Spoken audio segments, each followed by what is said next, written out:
부평 김밥 프랜차이즈 사례는 제가 알고 있는 지인 사례입니다.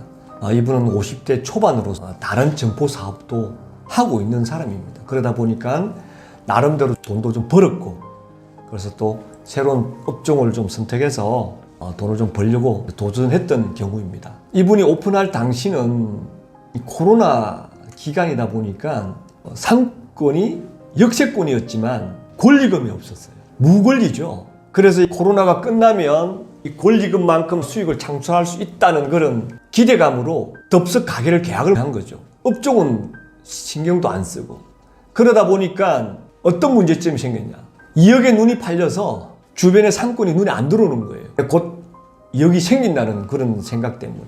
그래서 투자비는 한 1억 3천 정도. 그리고 막상 오픈을 해보니 예상했던 매출은 그래도 최소한 5천 원 나와야 되는데 2천만 원밖에 안 나오는 거예요.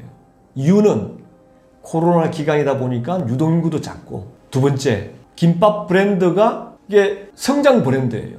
기존의 유명한 브랜드가 아니다 보니까 모든 선택권에서 선호도가 제일 뒤로 밀리는 거예요. 배달을 하더라도 기억나는 걸 시키지 않습니까? 근데 여기는 잘 들어보지 못한 곳이다 보니까 당연히 이제 후순위로 밀려서 매출이 안 나오는 거죠. 그리고 또 유동인구가 작다 보니까 신생 브랜드로서 들어가기도 좀 그렇죠. 얼리 어답터가 아닌 이상은 잘 들어가지가 않습니다. 그러다 보니 김밥이라는 특성상이 많은데 되게 힘들어요. 사람들이 일일이 김밥을 말다 보니까 오래 버티질 못해요. 그리고 김밥만 파는 게 아니라 우동, 돈가스 여러 가지 팔다 보니까 각 식자재 관리도 잘 안 되고, 그러다 보니 회전이 안 되지 않습니까? 그럼 어떻게 되겠습니까? 준비한 식자재 버려야 되겠죠. 또 그런 문제점. 그러다 보니까 사람은 사람대로 많이 쓰고 매출은 안 나오다 보니까 어떻게 했습니까? 여기는 원가율이 40%예요. 그리고 임금 비율은 본인이 일을 해야 되는데 50대 초반이다 보니까 일을 잘 할 수 없죠. 김밥 말고 우동, 냉면까지도 하니까. 그래서 자기는 약간 세미 오토로 운영하다 보니 실질적으로 청소 정도만 하다 보니 사람도 많이 썼고, 그 다음에 임대료는 역세권이다 보니까 660만 원이에요. 이게 작은 임대료가 아니거든요.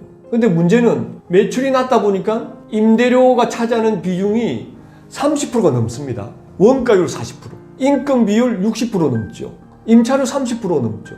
이것만 해도 벌써 100%가 넘어요.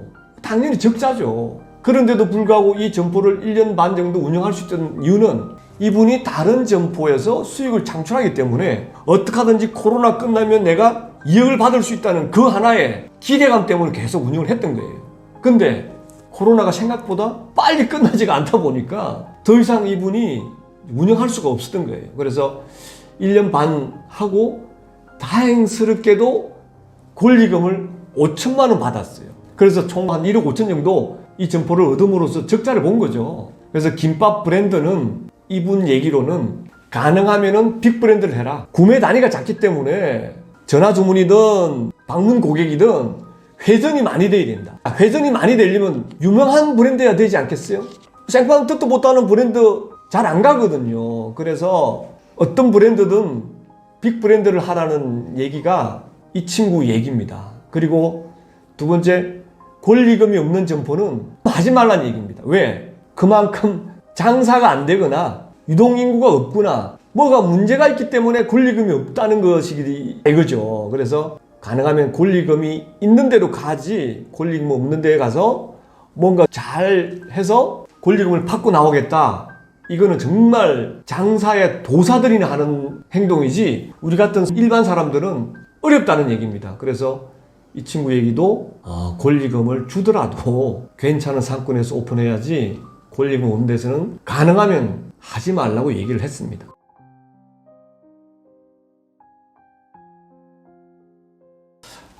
평촌 수제버거 사례는 저도 사실은 이 수제버거를 오픈해서 프랜차이즈 사업을 해보고 싶었던 사람입니다.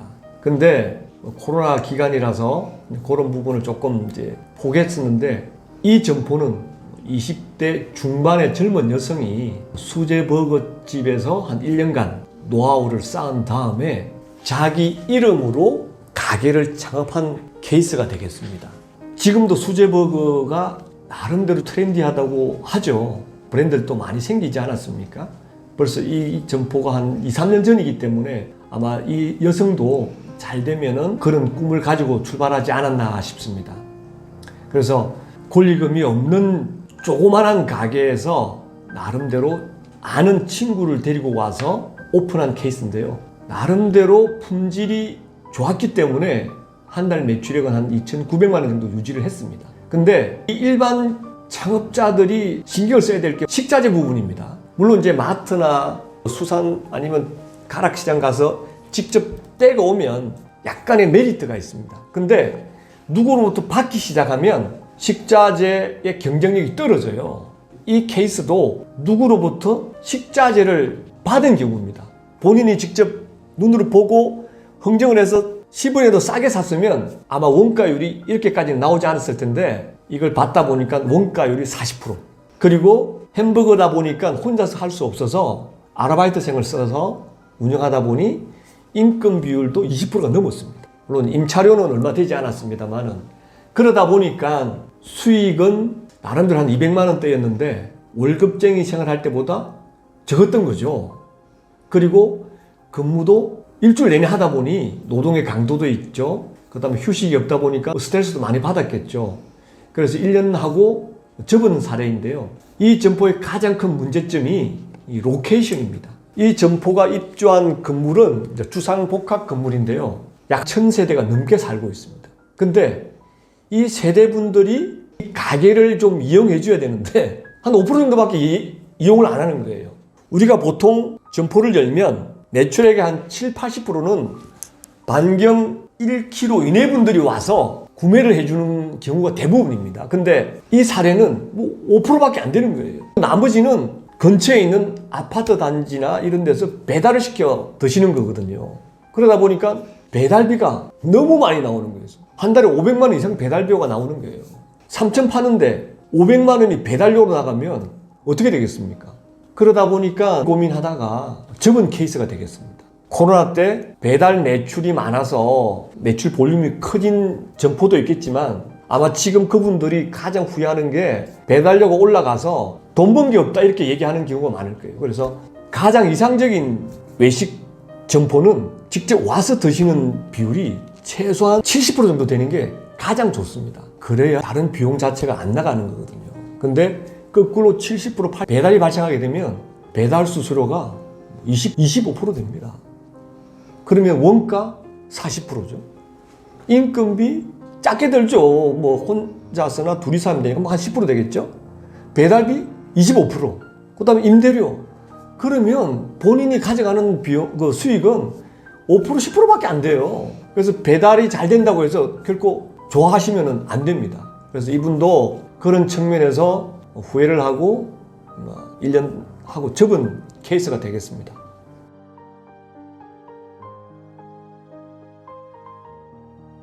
이분은 1년 동안 기본 메뉴의 레시피를 공부해 왔죠.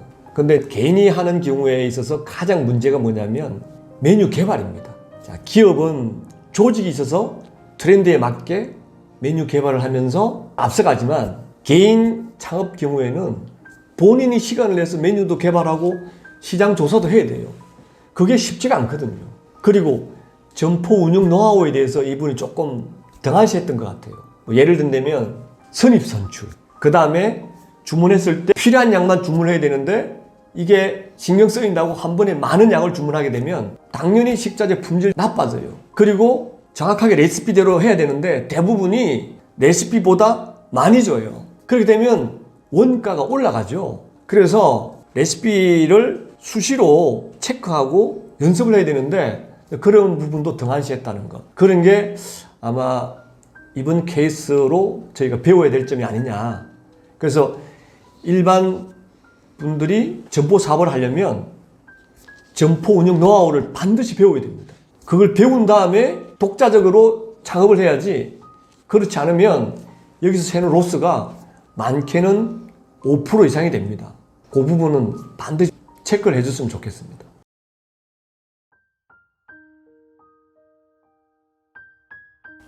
도넛 프랜차이즈는 좀 안타까운 케이스인데요. 제 후배가 지방에 가서 거금을 투자해서 오픈한 경우인데 문제는 품질이 아무리 좋아도 브랜드력이 없으면 한계에 봉착한다는 타산지석의 케이스라고 저는 생각합니다. 물론 이제 지방에 내려가서 혼자서 고군분투했거든요. 그러다 보니까 혈연도 없고 지연도 없고 학연도 없는 곳에서 독야청청한 경우인데 결국은 실패를 했습니다. 가장 큰 원인은 지방에서 서울 사람이 와가지고 하다 보니까 오픈빨은 좋았어요. 하지만 그 기간이 끝나고 난 다음에는 연고가 없다 보니까 이 재방문이 안 되는 거예요. 그러다 보니 젊은 친구들만 지속적으로 방문하고 어느 정도 나이가 있는 분들은 거기 누가 하는 데다 누가 하는데 거기 계속 이제 가서 이용하다 보니까 아마 운영하는 데 있어서 상당한 어려움이 있지 않았었나. 그래서 그 지역에 있는 분한테 넘기고 나온 경우인데요. 그래서 이 친구 얘기는 그렇습니다. 자기가 태어난 곳이나 자기가 공부한 곳 외에는 지역에서 함부로 창업하면 안 된다.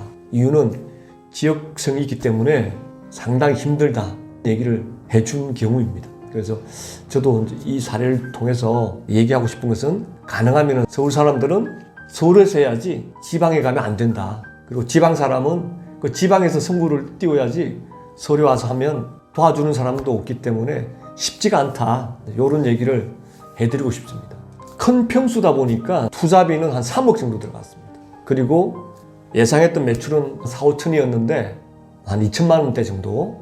그리고 이 도넛이다 보니까 판촉이 많았어요. 특히 이 브랜드는 1+1 이런 걸 많이 했기 때문에 원가율이 한 50% 정도 됐습니다. 그리고 이제 인건비는 본인 혼자서 하다 보니 힘들다. 그래서 직원을 하나 채용하고 또 프로모션 때는 아르바이트를 쓰다 보니까 아무리 못 들어가더라도 인건비는 한 11% 정도 들어갔고 그 대신 이제 임대료가 좀 높았습니다. 한 275만 원 정도 해서 약 한 13% 정도 됐었거든요. 이것만 하더라도 몇 프로인 거예요? 뭐 60, 70%가 넘지 않습니까? 점포 관리비 하면 80%가 넘어요. 그렇다 보니까 매출은 작은데 원가율, 인건비, 임대료가 높다 보니까 나한테 돌아오는 수익이 작을 수밖에 없죠. 그리고 초기 투자비가 3억이다 보니까 우리나라에서는 5년 만에 이걸 감가상각 처리하게 되어 있는데 한 달에 일정 금액을 비용으로 처리하다 보니까 실질적으로 본인이 가져가는 수익은 거의 뭐 마이너스라고 이제 볼 수 있는 거죠. 그래서 초기에 처음으로 외식에 뛰어드시는 분들은 작은 규모로 시작하시는 게 좋습니다. 이 사례처럼 큰 평수에 투자비 많이 했을 때 장사가 안 되면 이 안절부절하게 되거든요. 그래서 조그만 규모로 테스트 차원에서 해보는 게 가장 좋습니다. 그래야만 빨리 노하우도 습득하고 매일매일 시간에 쫓기지 않고 여유를 가지고 나름대로 노하우를 쌓을 수 있는데 대부분 우리나라 뭐 큰 기업에서 나왔던 분들은 사회적 위치 때문에 뭐 몇십 평에 몇 억짜리 투자를 해서 장사가 안 되면 노심초사하는 거죠. 이거 장사 안 돼서 어떡하나. 이렇게 안절부절하면서 스트레스 받는데 절대 그렇게 할 필요 없습니다. 그래서 내가 가진 금액 내에서 작게 투자를 해서 테스트를 해보고 거기서 자신감만 찾는다면 그 다음에 점포 또 하나 열거나 아니면 확장하면 됩니다. 그래서 제가 당부드리는 말씀은 절대 처음에 과투자를 해서 운영하지 말라는 겁니다. 이 사례도 3억 원씩 투자해서 장사 안 되니까 어떻습니까? 불안하죠. 초조하죠. 스트레스 받아서 하루하루가 지옥이었대요. 결국은 조금 하다가 이제 손 들고 나왔지만 굳이 처음부터 스트레스 받을 필요 없습니다. 작은 규모로 시작해도 나중에 엄청나게 크게 성공할 수 있다는 걸 말씀드리고 싶습니다.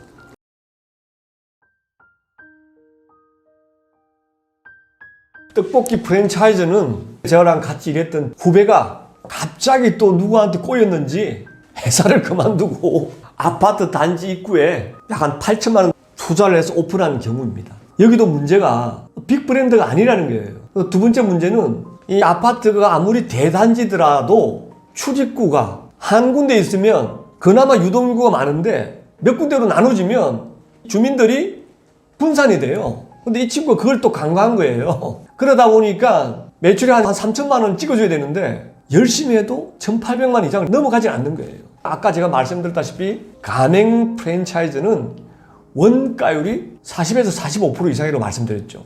떡볶이도 원가율이 45%예요. 인건비는 부부가 하다 보니 뭐 아르바이트생 한두 명 쓰니까 인건비 비율은 작게 들어갔죠. 근데 임차료가 10%예요. 그리고 아파트 주민분들이 와서 잘 안 드세요. 주로 전화를 합니다. 그러다 보니까 매출액의 거의 한 80% 배달이에요. 배달하면 어떻게 됩니까? 배달료가 많이 나오죠. 배달비가 매출액의 16%예요. 부부가 쎄 빠지게 해도 별로 남는 게 없습니다. 예를 들어서 두 사람이 인건비 아무리 못해도 200만 원을 잡아야 되잖아요. 둘이면 400만 원 벌어야 됩니다. 거기다가 주말에도 일을 해요. 그러면 직장 생활 했을 때 최소한 두 사람이 5, 600 벌어야 됩니다. 근데 막상 이 창업을 해보니 한 270만 원 정도 벌고 거기다가 투자한 감가상각비를 제하니까 200만 원밖에 못 버는 거예요. 그래서 후회를 많이 하다가 결국은 한 달 전에 양도하고 지금은 딴 곳에서 주점 프랜차이즈를 오픈해서 운영하고 있습니다. 그래서 이번 사례에서 우리가 배워야 될 점은 첫 번째, 이 브랜드력이 있어야 된다는 거. 두 번째, 아파트 상권일 경우에는 아파트 주민들의 출입구가 몇 군데인지 체크해야 될 거. 세 번째, 배달 매출이 많은 품목은 배달비 때문에 수익이 많이 나지 않는다는 것. 이 세 가지가 이 점포를 통해서 배울 점이 아닌가 싶습니다.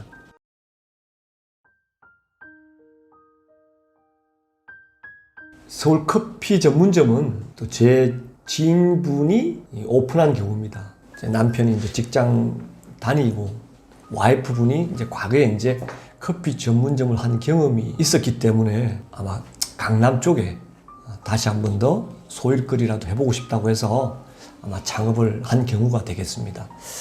투자비는 1억 3천 정도 들었고요. 문제는 매출입니다. 매출이 1,000만 원밖에 안 돼요. 그리고 이제 원가율은 아마 단독 창업이다 보니까 뭐 로열티라든지 아니면 프랜차이즈가 아니다 보니 원가율 한 25% 정도밖에 안 됐고요. 인건 비율이 20%예요. 뭐 높은 편은 아닌데 매출 자체가 낮다 보니까 20%를 차지하고 있고, 가장 큰 문제가 임대료가 되겠습니다. 강남의 역세권이지만 좀 떨어져 있다 보니 그래도 강남이라고 350만 원이에요.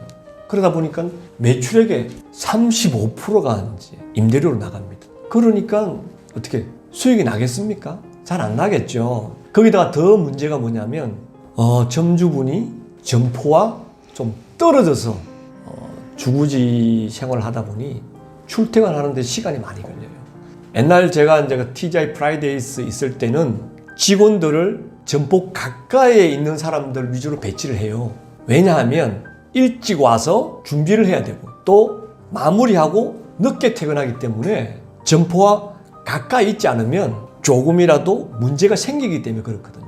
물론 혹자들은 그렇게 합니다. 한 곳에 오래 있다 보면 루틴에서 뭔가 이 개선점을 찾지 못하고, 그래서 이 점포의 가장 큰 문제점은 점포와 주거지가 너무 멀다 보니까 출퇴근 시간이 많이 소요된다는 거였고, 두 번째 문제가 코로나 기간에 우리 직장인들의 라이프 스타일이 바뀌어버린 거예요.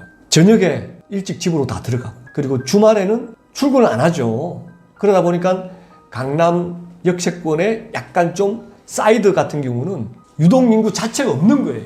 그러다 보니까 주말 영업을 안 하고, 그리고 세 번째, 프랜차이즈가 아니고 자기 브랜드다 보니까 이 메뉴 개발에 한계가 있는 겁니다. 그러다 보니까 메뉴의 독창성이 부족해서 내가 굳이 그 점포를 갈 이유가 없는 거예요. 단지 지나가다가 잠시 들어가서 뭐 스몰 톡 정도 할 수 있는 그런 케이스다 보니까 매출이 1,000만 원, 거기다가 주말도 영업 안 하고, 그리고 저녁은 유동인구가 낮다 보니까 7시에 또 클로징하고, 계속 이게 악순환되다 보니까 지금은 매출이 이제 700만 원대까지 내려왔어요. 코로나가 끝났음에도 불구하고 우리 고객들의 행태는 한번 방문했을 때 문이 닫혀 있으면 그 다음에 잘 안 갑니다. 왜? 그때 문이 닫혀 있기 때문에 또 닫혀 있을 거라고 생각하고 안 가거든요. 그렇다 보니까 이 점포가 아마 계속 매출이 떨어지지 않나 그렇게 생각이 됩니다. 지금은 이 점포를 다른 사람에게 넘기려고 하는데 불경기에다가 매출까지 떨어지다 보니까 찾는 사람이 없는 거예요. 이럴 경우에는 다소 힘들지만 저녁 늦게까지 오픈하고 주말에도 영업을 해서 계속 고객들이 방문하는 점포로 일단 만들어 둬야 됩니다. 그래서 매출을 조금씩 상승을 시키면서 뭔가 매각을 할 생각을 해야 되는데 힘은 들고 매출 떨어지니까 스트레스 받고 이러니까 점점 문 닫는 시간이 7시에서 6시, 6시에서 어떨 때는 5시 이렇게 되겠죠. 그러면 더더욱 이 점포는 못 팔아요. 그래서 안타깝지만 아예 그냥 문을 닫고 영업을 중지하는 게 가장 올바른 방법인데 그나마 권리금이라도 좀 받고 투자비에 대한 뭔가 좀 일부라도 좀 건지려고 하다 보니 아마 더 힘들지 않나 싶습니다. 그래서 특히 커피 전문점 같은 경우는 본인의 스타일로 영업하는 경우도 좋지만 그랬을 경우에는 단골 고객, 지인 고객밖에 안 옵니다. 그렇게 되면 매출이 크지 않겠죠. 그와 반대로 프랜차이즈는 인지도나 선호도가 있기 때문에 매출 볼륨을 올릴 수가 있어요. 그래서 저는 가능하면 커피는 프랜차이즈를 하시는 게 좋지 않겠나 이런 생각에서 이번 사례를 말씀을 드립니다.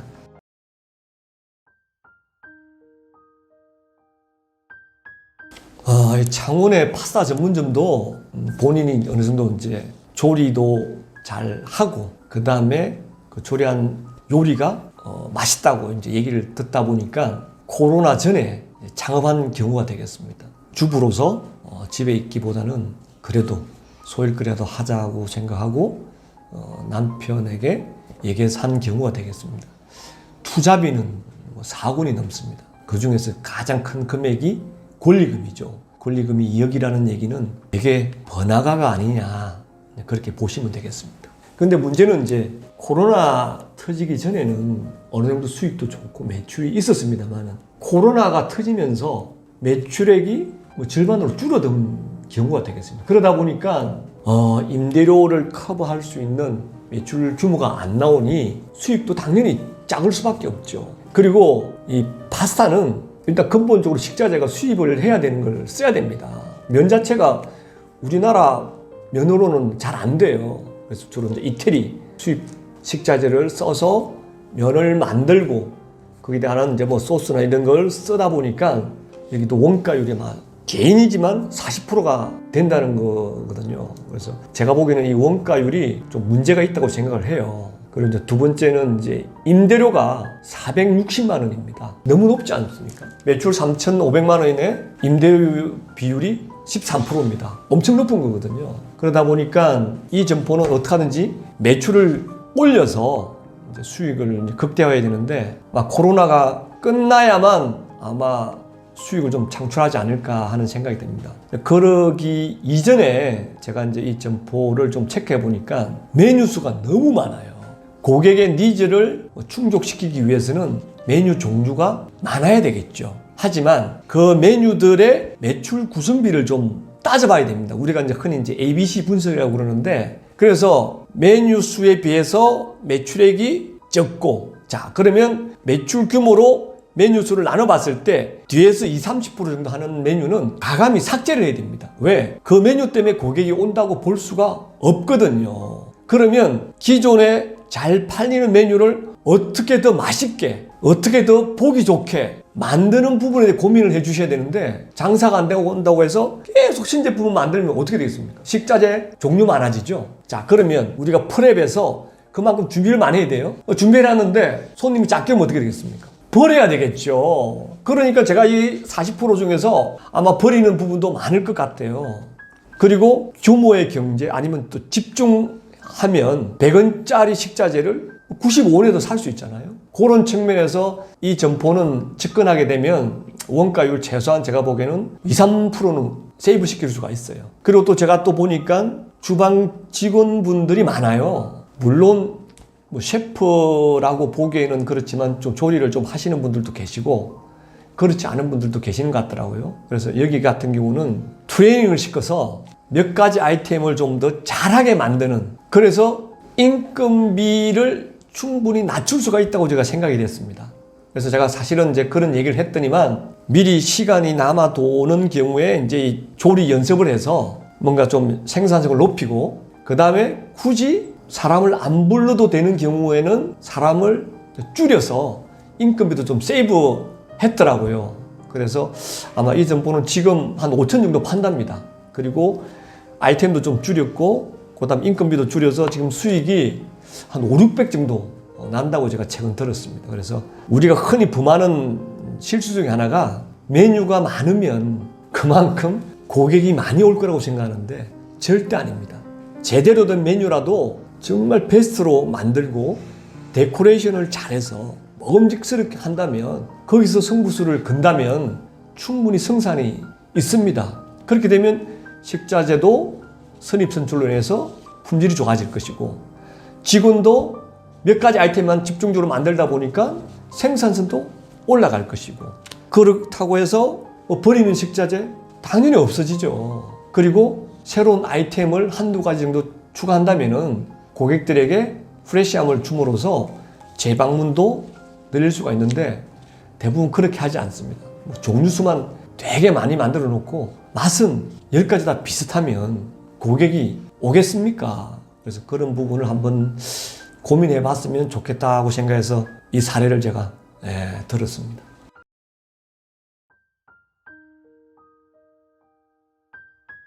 시영 햄버거 프랜차이즈 인수 사례는 50대 중반의 은퇴자가 인생 2막을 뭘로 할 것인가 한 1년간 고민을 했어요. 그런데 이분도 식품 쪽에 근무하다 보니까 새로운 분야는 사실 도전하기가 어려웠어요. 그래서 가장 진입장벽이 높은 게 뭘까? 우리가 말하는 진입장벽은 음식의 어떤 독창성도 있지만 투자비도 진입장벽이 높다고 볼 수가 있거든요.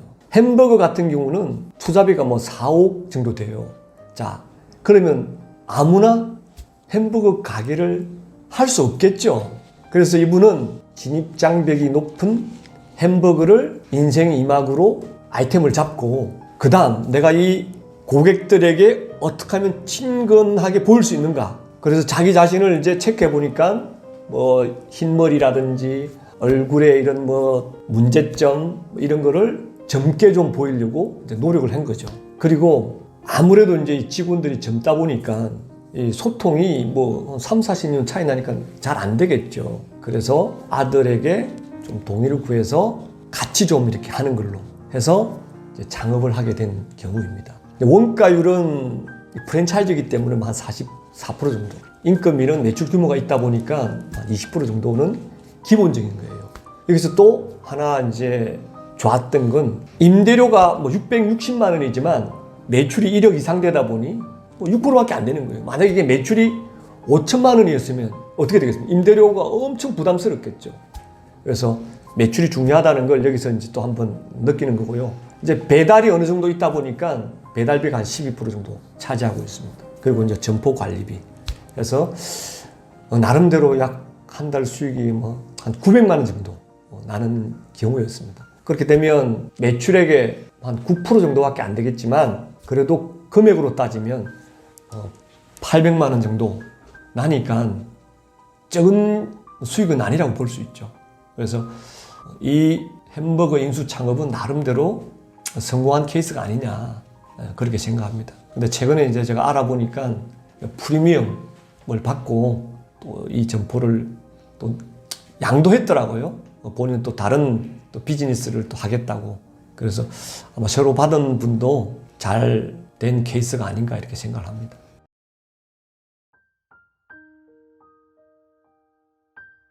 주점 브랜드 하면 다 좀 힘들지 않을까 이렇게 생각을 많이 하거든요. 제가 사실 이제 롯데를 그만두고 고민을 좀 많이 하고 있을 때 헤드헌트에서 주점 브랜드의 총괄 자리를 좀 제안을 했었어요. 그래서 제가 고민 끝에 주점 브랜드 한번 해보자. 도대체 술집은 어떻게 운영을 하는지 궁금하기도 해서 한 1년 정도 근무를 한 경험이 있습니다. 이번 케이스 같은 경우는 이제 주류 도매상에 근무하는 친구가 아무래도 이제 주점 브랜드에 술을 공급을 하다 보니까 이 술 공급량이 이제 늘어나는 걸 이제 알 수가 있지 않겠습니까? 그래서 왜 늘어나는지 이제 이렇게 따져보니 코로나가 이제 좀 끝나가면서 이제 엔데믹이 시작되면서 술집에 이제 손님들이 조금씩 모이니까 이 친구가 이제 거기에 착안해서 과감하게 주점 브랜드를 인수를 한 경우가 되겠습니다. 그래서 투자비는 한 1억 5천 정도. 여기서 이제 권리금이 5천만 원입니다. 그 다음에 이제 매출은 4,200만 원. 사실 4,200만 원 매출이 작은 매출이 아니거든요. 근데 매출에 비해서 이제 원가율이 되게 높습니다. 사실 술집 매출은요, 술이 40%고 안주가 60%예요. 근데 코로나 전에는 이 원가율이 35% 정도 됐어요. 근데 코로나도 터지고 러시아 전쟁 터지고 이러다 보니까 이게 식자재 이 모든 게 올라서 지금은 뭐 한 45%, 6%까지 이제 올라갔습니다. 아마 이제 시간이 지나면 좀 떨어지지 않을까 생각합니다. 그리고 이제 뭐 인건 비율이 한 20%. 그 다음에 이제 임대료가 아까 말씀드렸다시피 이제 한 6% 정도. 그래서 한 달 수익은 800만 원인데요. 감가상각이나 이자를 따지면 700만 원 정도 남으면 사실은 적은 수익이 아니거든요. 그래서 이거는 이 점포는 성공한 케이스입니다. 주점 브랜드의 가장 큰 이제 어려운 점이 뭐냐면 밤에 일을 해야 된다는 거예요. 보통 이 주점은 오후 한 5시, 6시에 영업을 하고요. 그 다음에 클로징은 12시나 1~2시 이렇게 합니다. 그리고 금요일 날은 뭐 2시, 3시, 많으면 뭐 5시까지. 왜? 유동인구 많은 데는 저녁에 술을 많이 먹어요. 특히 새벽에도. 식당에서 일하신 분들이 마치고 술집에 와서 술을 먹다 보니까 뭐 그분들 마치는 시간이 10시, 11시, 12시잖아요. 그분들이 와서 술을 먹어요. 그래서 저녁에 일한다는 게 좀 힘들고, 그리고 또 저녁에 일하는 사람들을 구하는 게 조금 힘들고, 그 외에는 짧은 시간에 고매출을 일으키는 아마 유일한 비즈니스 모델이 아닌가, 이 주점이. 그렇게 생각합니다. 그래서 가능하면 저는 젊은 친구들이 이 주점 브랜드에 좀 뛰어들었으면 좋겠어요. 왜냐하면 나이 드신 분들이 하는 점포를 가보시면 나이 드신 분들만 와 있어요. 왜?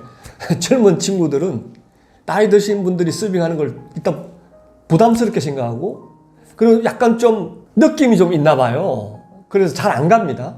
그리고 나이 드신 분들은 이 민첩성이 떨어지기 때문에 빨리빨리 하지 못해요. 그런 반면에 이제 젊은 친구들은 뭔가 이 역동적이고 뭔가 자기 자신을 떳떳하고 자랑스럽게 이 어필하다 보니까 뭔가 이 손님들하고도 잘 매치가 되는데, 나이 드신 분들은 그런 부분이 조금 미흡한 측면이 있어서 주점은 가능하면은 젊은 친구들이 도전해 줬으면 하는 바람입니다.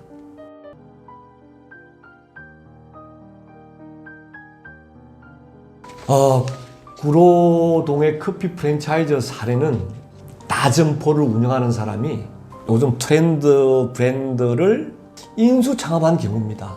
그리고 역세권이다 보니까 작은 점포의 매장이라도 테이크아웃 고객이 많기 때문에 적정한 수익을 창출할 것이라고 생각하고 투자를 한 경우입니다. 투자 금액은 한 1억 6천 정도 되고요. 기존의 업체로부터 권리금을 한 5천만 원 줬다고 합니다. 근데 다행스럽게 매출액이 한 2,500 정도 유지를 하고 있다고 하거든요. 그리고 여기는 제가 보기에는 커피가 아마 매출이 많이 나오는 것 같아요. 디저트까지 들어가면 원가율이 40%가 나올 수가 없거든요. 근데 다행히 이제 테이크아웃 고객들이 뭐 아메리카노 뭐 이런 걸 많이 들고 가서 그런지 원가율은 40%밖에 안 돼요. 그 대신 인건 비율이 높습니다. 이유는 풀 근무를 하는 아르바이트생을 쓰지 않고 파트타임을 선호하는 이런 직원들을 채용해서 거의 이제 오토식으로 운영을 하고 있더라고요.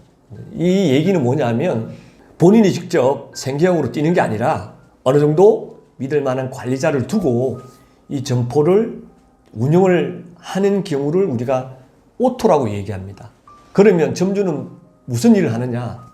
보통 가서 QSC 체크하고, 그 다음에 슈퍼바이저하고 이제 대화를 나눈다거나, 아니면 주변 상권에 대한 뭐 이런 시장조사, 그리고 이제 직원들과의 상담을 통해서 고충을 처리해주는 이런 역할만 하고, 실질적으로 오퍼레이션은 그 직원들이 뛰다 보니까 아마 인건비가 높게 들어가지 않나 싶습니다. 그래서 이런 투자비가 들어가고 비용이 들어가더라도 월 수익 정도는 한 300만 원 정도 가져가는 것 같더라고요.